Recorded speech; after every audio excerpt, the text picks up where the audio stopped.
अगर कोई देश पाकिस्तान की तरह अपनी जमीन पर आतंकवादियों को जगह देता है, बढ़ने देता है भारत के खिलाफ, तो ऐसे में एक similarity as per the rule of phenomenology आप पाकिस्तान कहेंगे। यानी कि पाकिस्तान आज इंटरनेशनल पॉलिटिक्स में केवल एक देश नहीं, एक मॉडल बन गया है। तो उस मॉडल में कनाडा का एक कनेक्शन दिखता है, जो कनेक्शन है खालिस्तान को जगह देना, उसको बढ़ते देना। कई ऐसे लोग जो कि भारत में भारत के कानून को तोड़ते हैं, भारत में मर्डर के आरोपी हैं, भारत सरकार द्वारा उनको आतंकवादी घोषित किया जा चुका है, कई बार सेंसिटाइज किया जा चुका है कि कनाडा की सरकार ऐसे लोगों को लिमिट करे, हमें वापस दे, जिससे कि हम अपने कानून के तहत उनको सजा दे सकें। लेकिन कनाडा की सरकार ऐसा कुछ कर नहीं रही थी। अब यह वाकया चर्चा में आया है रिसेंटली।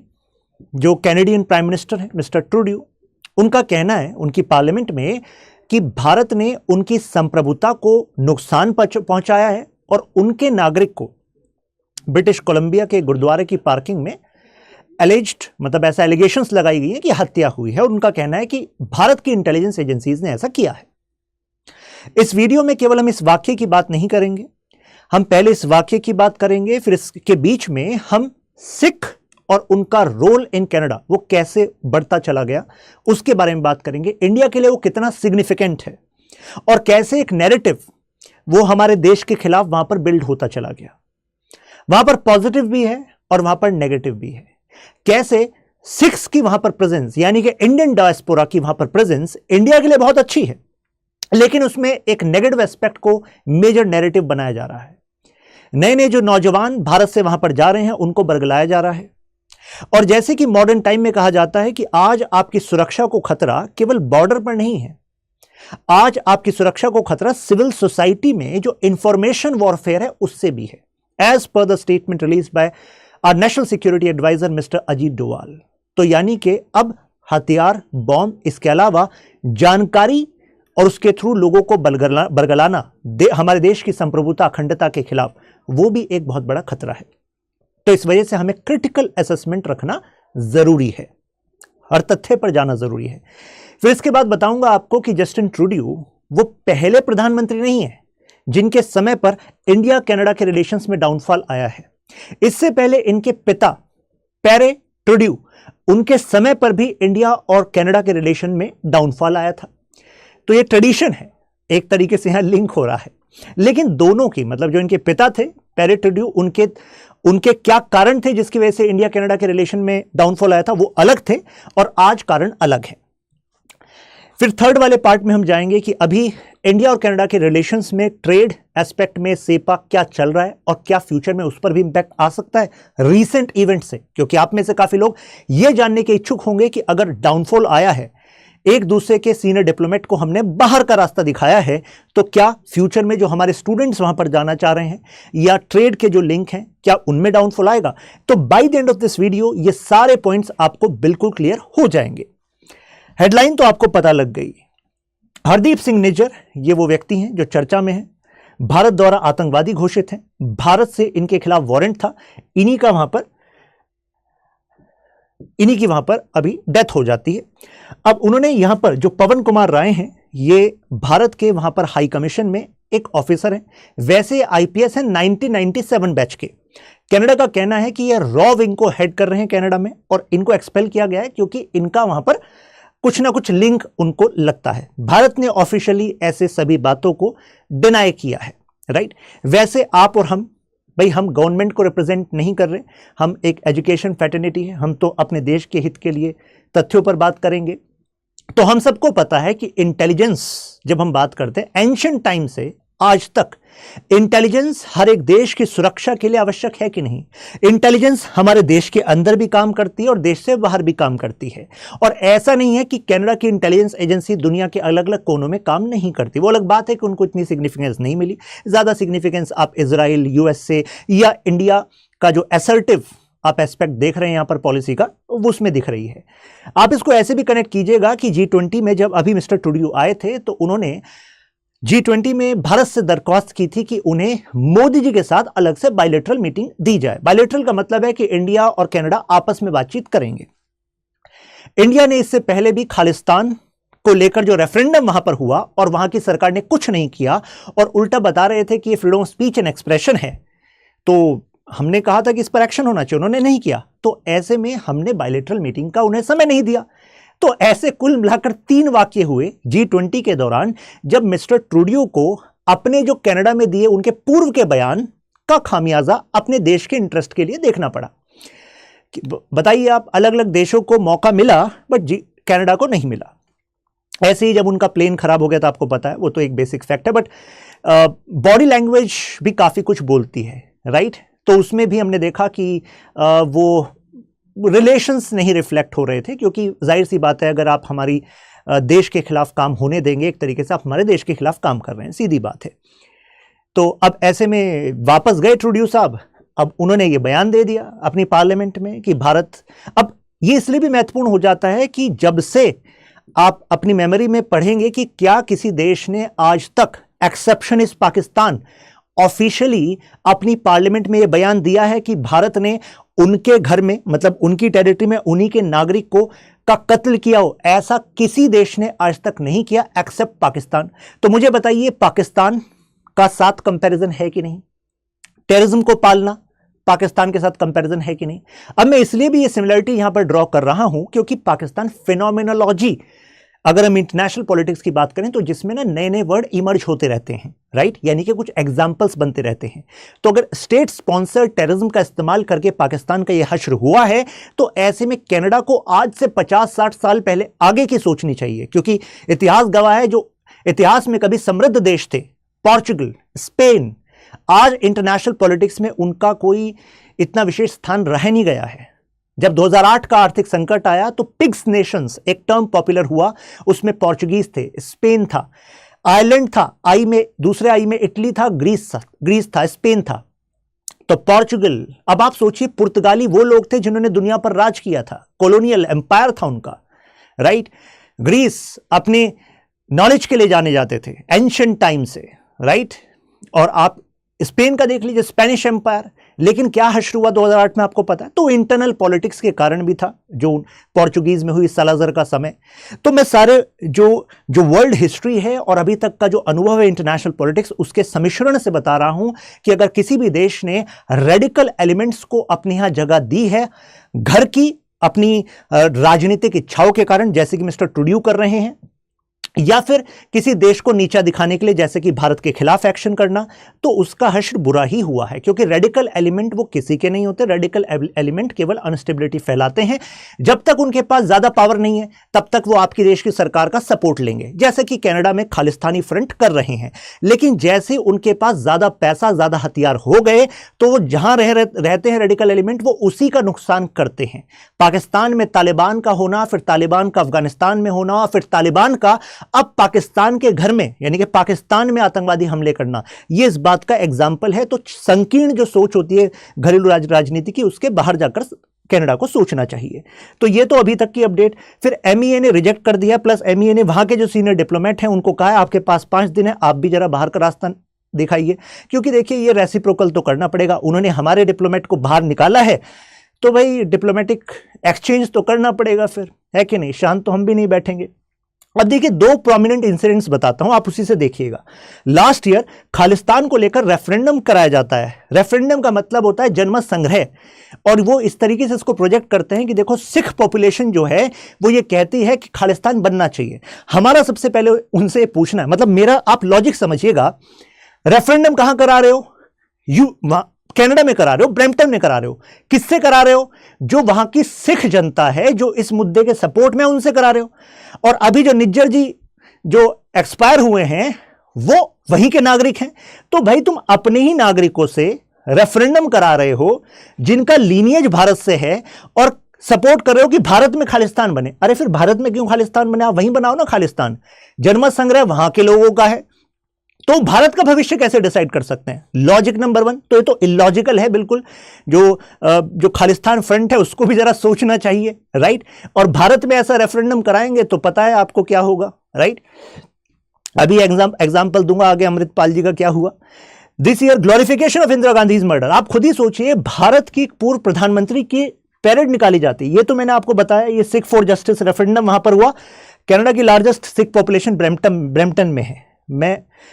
अब मुद्दा ये है, ये देखिए ऐसी परेड निकाली जाती है। मतलब अगर कोई freedom of speech and expression की बात कर रहा है, जो जस्टिन ट्रूडियो जी कर रहे हैं, तो ऐसे ये जो किसी का एसेसिनेशन हो जाए, किसी देश के हेड ऑफ द स्टेट का, उसकी पैरेड निकालना, ये कौन से लॉजिक से आप ये freedom of speech and expression के अंदर कह सकते हैं? क्या वर्ल्ड में ऐसे एसेसिनेशंस को आप जस्टिफाई कर रहे हैं? इंडिया के पूर्व प्रधानमंत्री के एसेसिनेशन की पैरेड को आप निकलने दे रहे हैं, यानी कि आप ऐसी एक्टिविटीज को सपोर्ट कर रहे हैं। आपने परमिशन कैसे दे दी इसकी? देश का प्रधानमंत्री मतलब लेगेसी होता है, किसी भी पार्टी से हो, कोई भी प्रधानमंत्री हो, प्रधानमंत्री मतलब देश का लीडर। भारत दुनिया के सबसे बड़े लोकतंत्र में से एक है, इतनी बड़ी मार्केट है, और हमारे लीडर के बारे में वो ऐसे फैलाएंगे और कुछ भी नहीं होगा? ऐसा कैसे हो सकता है? राइट? क्योंकि इंटरनेशनल पॉलिटिक्स का रूल है, रियलिज्म कहता है you have to be at front foot. जितना स्पेस आप छोड़ते चले जाते हैं, दूसरा स्पेस इंटरनेशनल पॉलिटिक्स में वो गैदर करता चला जाता है। You have to be in offensive realism. तो ये हश्र चल रहा है। तो कहने का मतलब ये है कि freedom of speech and expression की वैल्यूज को भी दरकिनार कर रहा है कनाडा। अगर ऐसी बातों को किसी भी वर्ल्ड कम्युनिटी के सामने जस्टिफाई वो करके दिखा दे तो हम भी मान जाएं, राइट? डिबेट करने हम चले जाएंगे। Now why the movement survived in Canada? अब आपके मन में सवाल उठ रहा होगा कि ये मूवमेंट सर्वाइव कैसे कर गई कनाडा में। सबसे पहली बात तो अगर इंडिया की बात करें तो इंडिया में बहुत ही कम सपोर्ट बेस है खालिस्तानी मूवमेंट का, क्योंकि हमारे यहाँ के जो हमारे देश के नागरिक हैं, सिख कम्युनिटी या अदर, वो अपनी घर को चलाने में, अपनी देश के गौरव को बढ़ाने में वो उसी में बिजी हैं। अब आप पंजाब की बात कर लीजिए। पंजाब में we already know what kind of challenges which Punjab is suffering from, Pakistan के दखल के कारण, ये ड्रग्स के कारण, सिस्टमैटिक फेलियर्स के कारण। अब वो इसमें डील करेंगे या खालिस्तानी मूवमेंट को सपोर्ट करेंगे? तो केवल जो कुछ फ्रिंज माइनॉरिटीज होते हैं, यानी इनमें से केवल कुछ लोग होते हैं, वो एक्चुअली लार्जर पर्सपेक्टिव को स्पिन करते हैं और ऐसा कहते हैं कि ये सिख समाज की डिमांड है। ऐसा बिल्कुल नहीं है। और ज्यादातर ये जो डायस्पोरा है वहां पर, यानी कि भारतीय मूल के लोग जो वहां पर गए थे, जैसे कनाडा, यूएस, यूके, वही ये सपोर्ट बेस बनाते हैं। आप कहेंगे ये कैसे बनाते हैं? इसमें सिंपल एक साइकोलॉजी है, जरा समझिएगा, कनेक्ट करता हुआ जा रहा हूं आगे। ये है वो खालिस्तान जिसकी वो बात करते हैं। अब इसमें भी देखिए कितना बड़ा लॉजिकल फ्लॉ है। खालिस्तान में वो कहते हैं हिमाचल प्रदेश, हरियाणा, ये पूरा पंजाबी सूबा और ये वाला पंजाब भी। अब आईएसआई जो पाकिस्तान की इंटेलिजेंस एजेंसी है, वो खालिस्तान को सपोर्ट करती है, लेकिन वो इस खालिस्तान को सपोर्ट करती है। तो पाकिस्तान की आईएसआई को भी सोचना चाहिए, भाई मांग तो फिर इसकी भी थी, तो पाकिस्तान का ये वाला भाग भी जाएगा। और पंजाब और सिंध दो ऐसे रीजन है पाकिस्तान के जहां से पाकिस्तान का पॉलिटिकल एलिट निकलता है, तो ये वाला पार्ट पाकिस्तान जाने कैसे देगा? तो मुद्दे की बात यह है, पाकिस्तान जो है वो 1971 में जो हुआ था बांग्लादेश, उस लॉजिक को यहां पर लगाने की सोचता है, लेकिन उसको यह सोचना चाहिए कि ईस्टर्न पाकिस्तान से बांग्लादेश बनने का कारण जो है वो अलग था। वो अलग था कि एथनिक जो आपने वहां पर डिफरेंशिएशन कर दिया था, एक्सप्लॉयटेशन जो आप कर रहे थे, आप कभी पढ़िएगा the kind of exploitation with which western Pakistan से जो समर्थित आर्मी थी उसने वहां पर किया था। कैसे अवामी लीग के मुजीबुर रहमान ने चुनाव जीता, तो उसके बाद जो भुट्टो थे उन्होंने उस इलेक्टोरल मैंडेट को रिजेक्ट करा दिया था। तो कहने का मतलब है वो डिस्पैरिटी थी, लेकिन ऐसा कोई लॉजिक आप यहां लगा नहीं सकते, right? Six in Canada, immigration जो है की फैक्टर रहा है। अभी आपको बता दूं, ब्रिटिश कोलंबिया में टोटल जो अभी हम कनाडा में सिख देखते हैं, उसके लगभग आधे, ऑलमोस्ट हाफ जो है इस एरिया में है, ब्रिटिश कोलंबिया में। Now coming back to the topic, हम थे इमिग्रेशन पे। इमिग्रेशन कैसे, मतलब सिख्स वहां पर कैसे पहुंचे और क्यों? यहां पर जो आप इन शख्स को देख रहे हैं, केसूर सिंह जी, ये एक्चुअली हांगकांग रेजिमेंट का पार्ट थे, यानी कि ब्रिटिश इंडियन आर्मी का पार्ट थे। हांगकांग भी आपको पता होगा कि एक समय ब्रिटिशर्स के अधीन था। तो इनको और इनकी कंटिजेंट को भेजा गया था एंटी पायरेसी ऑपरेशंस के लिए कनाडा में। तो ये वहां पर सेटल होने वाले पहले व्यक्ति थे। जब ये सेटल हुए तो इसके बाद कई लोग जो इनके साथ गए थे, फिर वो वापस आए, उन्होंने ये जानकारी दी कि Canada is a land of opportunities. तो ऐसे में अदर विलेजर्स भी वहां पर जॉब अपॉर्चुनिटीज के लिए गए, तो ऐसे में सेटल होते रहे। अब आप आइएगा उस वाले पॉइंट पे जो मैंने कहा था कि ऐसा क्यों है कि यूएस, यूके, ऑस्ट्रेलिया, यहां पर कुछ जो इंडियन डायस्पोरा है सिख समुदाय का, वो बहकावे में आ जाता है, वो खालिस्तान को सपोर्ट करता है। ऐसा क्यों? क्योंकि अगर आप यहां से जा रहे हैं और वहां पर आपके लिए ऐसी न्यूज बनाई जा रही है, न्यूज देखिए क्या है, यह कहा जा रहा है कि एक तो इंप्योरिटी थे ज्यूज और दूसरे इंप्योरिटीज हैं ये लोग, इनको हिंदूज कहा गया, यानी कि सिंधु के साइड जो थे हिंदूज वो यहां पर आने लग रहे हैं और इससे जो वहां की वर्कर पॉपुलेशन है उसके इंटरेस्ट को खतरा है, यह कहा गया। तो यानी कि इनके साथ हो रहा था रेशियल डिस्क्रिमिनेशन। रेशियल डिस्क्रिमिनेशन को अगर काउंटर करना है तो एक ही तरीका हो सकता है, वो है कि अपने आप को यूनाइट करो। तो सिख समुदाय ने वही करा, उन्होंने धर्म के नाम पर अपने आप को यूनिफाई किया, वहां पर गुरुद्वारे को स्थापित किया और आने वाले जो इमिग्रेंट्स थे, सिख इमिग्रेंट्स थे, उनकी जो नीड्स हैं उसको भी सेटिस्फाई करने के लिए इन गुरुद्वारों ने यहां पर काम करना स्टार्ट किया।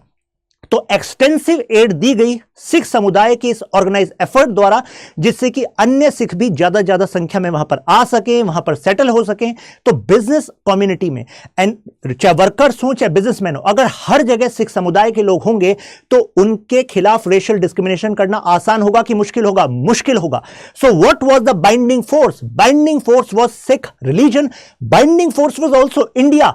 रीजन बीइंग, क्योंकि यही वो गुरुद्वारे थे, यही वो लोग थे जहां से जब हम गुलाम थे तो उस गुलामी के खिलाफ आवाज उठी थी गदर पार्टी की। तो आप सबने सुना होगा गदर पार्टी के बारे में। तो यहां पर तो आप कहेंगे तो नेशनलिस्टिक सेंटिमेंट था। यहां पर तो वो रिवोल्यूशनरीज थे जो यहां पर प्लस यूएस में सैन फ्रांसिस्को में हर जगह कोऑर्डिनेट कर रहे थे पैसों के लिए, हथियारों के लिए, जिससे कि ब्रिटिशर्स के खिलाफ लड़ा जाए। तो फिर कैसे यहां पर एंटी इंडिया सेंटिमेंट बन गया? तो एक्चुअली खालिस्तानी मूवमेंट ये सिख आधार पर कहता है कि सिखों के लिए एक अलग राज्य की, अलग देश की मांग करता है। राज्य की मतलब when I am talking about state in term of political science, जिसमें स्टेट की परिभाषा होती है एक क्षेत्र में एक फिक्स पॉपुलेशन, एक गवर्नमेंट है और गवर्नमेंट संप्रभु है। यहां पर सिख नेशन की बात की गई, कहा क्योंकि यूरोप का कॉन्सेप्ट है कि नेशन तब ज्यादा स्टेबल बनेगा अगर एक धर्म के आधार पर बना हो। तो यह मूवमेंट वहां पर चलने लग गई। जब इस मूवमेंट ने यहां पर भी इंफ्लुएंस डालना स्टार्ट किया तो जाहिर सी बात है भारत सरकार देश की संप्रभुता अखंडता के लिए एक्शन तो लेगी। इंडियन कॉन्स्टिट्यूशन क्या कहता है? Sovereignty and unity and integrity of India तो भाई फर्स्ट प्रायोरिटी है। जब एक्शन लेना स्टार्ट किया गया तो इसमें से कई सारे जो लोग थे वो वापस कनाडा गए, या जिनको इन्होंने यहां पर इन्फ्लुएंस किया था उनको भी कनाडा लेकर गए कि भाई यहां सेफ नहीं है, यहां तो भारत सरकार छोड़ेगी नहीं, चलो वहां से अपनी मूवमेंट चलाएंगे। तो ऐसे में ब्रिटिश सरकार ने ना तो यह देखा कि ये जो नए लोग आ रहे हैं ये एक्चुअली पॉलिटिकल असाइलम लेने आ रहे हैं, कहा जा रहा है कि भाई हमें तो प्रोसिक्यूट कर देगी, इंडियन सरकार छोड़ेगी नहीं, आप हमें बचा लीजिए। तो ऐसे में अगर वो ऑफिशियली पॉलिटिकल असाइलम मांग रहे थे कनाडा की सरकार को, तो कनाडा की सरकार को देखना चाहिए था कि भाई इनका बैकग्राउंड क्या है। अगर ये हमारे देश को तोड़ने की बात कर रहे हैं, भारत को तोड़ने की बात कर रहे हैं, इंटरनेशनल कम्युनिटी में एक नेशन है उसको तोड़ने की बात कर रहे हैं, how can you give a political asylum and expect India is going to have cordial relation with you? तो आप कहेंगे फिर उन्होंने ऐसा किया कैसे? इसका एक कारण है क्यों उन्होंने अपोज नहीं किया। इसका कारण है इंडिया का पोखरण टेस्ट। अब मैं इसकी कड़ी को जोड़ता हूं एनपीटी से, नॉन प्रोलिफरेशन ट्रीटी। देखिए 1960s में जो इंडिया में खालिस्तान की मूवमेंट है वो अलग तुल पकड़ चुकी थी। इसके लिए जिम्मेदार उस समय की सरकार को भी कहा जाता है, क्योंकि उन्होंने अपनी पॉलिटिकल गेन के लिए रेडिकल सिख एलिमेंट्स थे उनको सपोर्ट किया। मैं बात कर रहा हूं भिंडरनवाले की।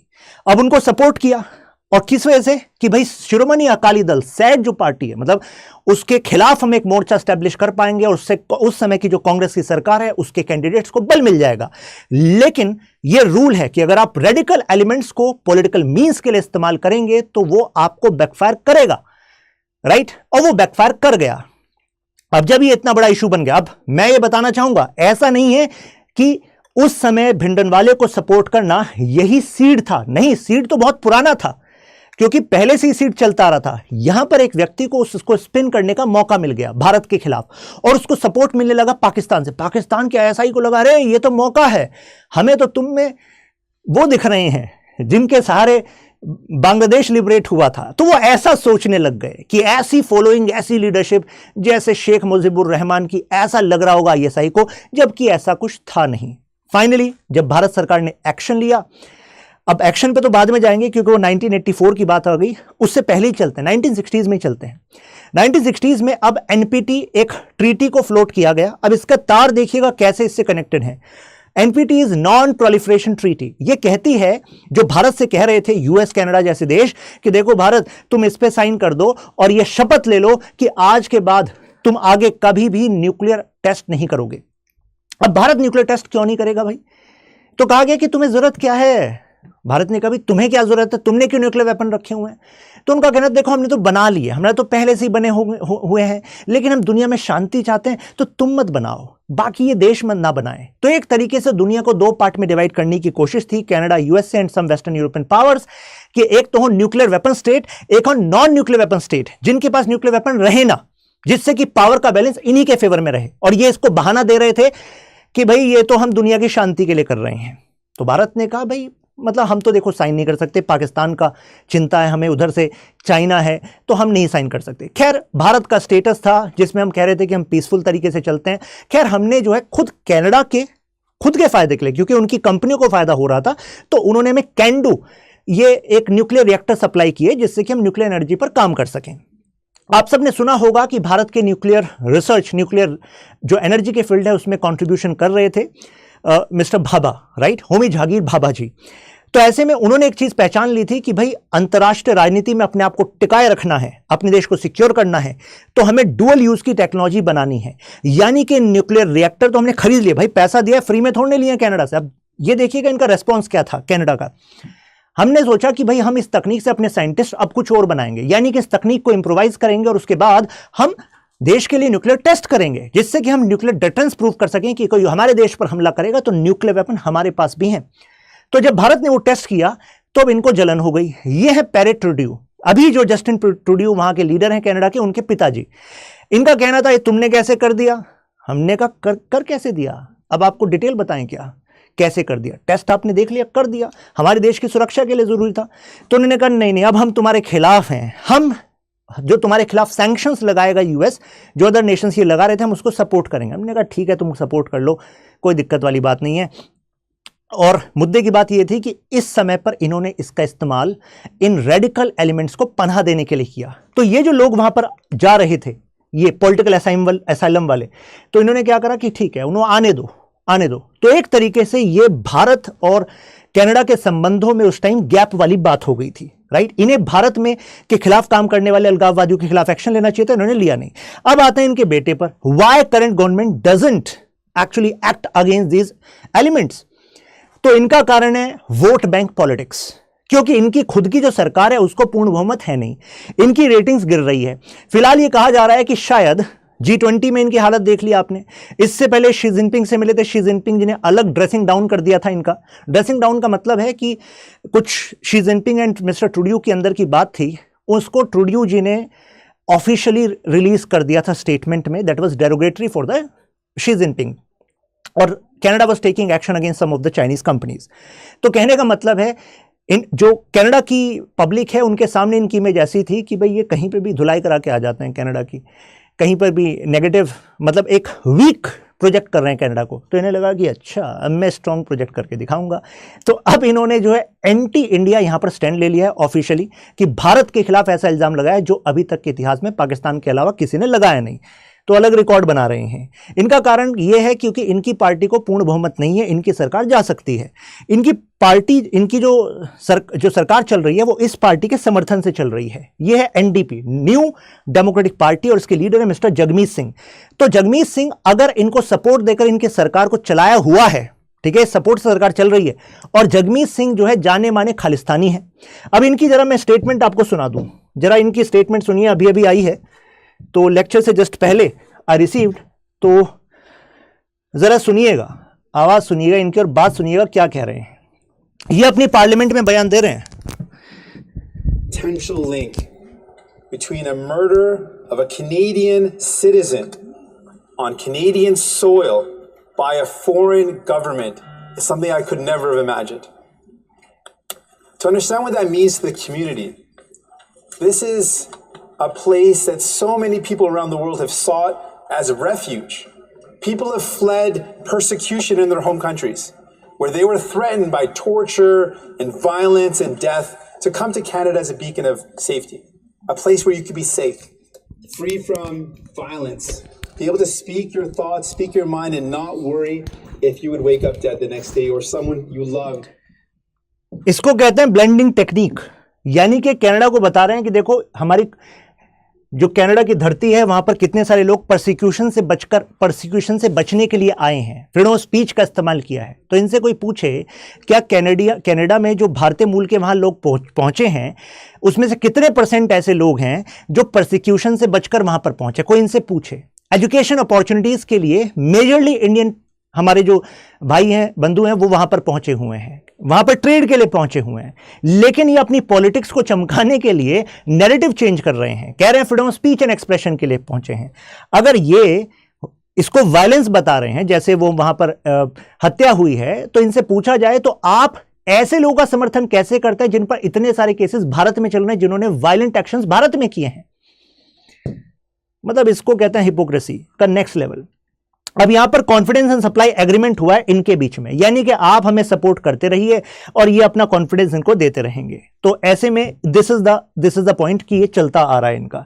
अब ये भी देखिए, जब ये कुछ समय पहले आपने अमृतपाल वाला मुद्दा सुना होगा, तो उस समय कहा जाता है कि गेट खटखटाए गए जगमीत सिंह द्वारा ट्रूडियो के कि भाई देखो हमें आपका सपोर्ट चाहिए इस वाले मुद्दे पर। ट्रूडियो ने कहा ठीक है भाई, देंगे सपोर्ट, हमारे पास चारा ही क्या है, करेंगे सपोर्ट आपको।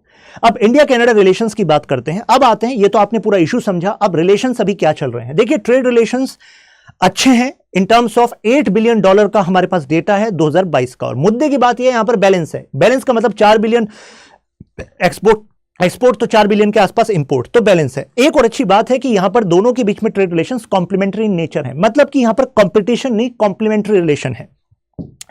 जैसे कि हमारे यहां पे जैसे लेंटिल्स यानी कि दालें इंपोर्ट की जा रही हैं कनाडा से, ऐसे ही यहां से फार्मास्यूटिकल, सॉफ्टवेयर ये एक्सपोर्ट किए जाते हैं मेजरली। इसके अलावा जो फ्यूल है, कोल, कोक, ब्रिकेट्स और फर्टिलाइजर ये इंपोर्ट करे जाते हैं कनाडा से। हमारे यहां से ऑटोमोबाइल के part, electronics, garments, consumer goods ये जाते हैं कनाडा में। तो यानी कि दोनों एक दूसरे की मार्केट के लिए ठीक हैं। अब देखिए कनाडा के लिए कितनी बड़ी अपॉर्चुनिटी है, यानी कि कहा जाता है कि स्टीप राइज देखा जाएगा 2035 तक कनाडा की इकोनॉमी में, if they are able to harness the benefits of Indian economy, Indian market.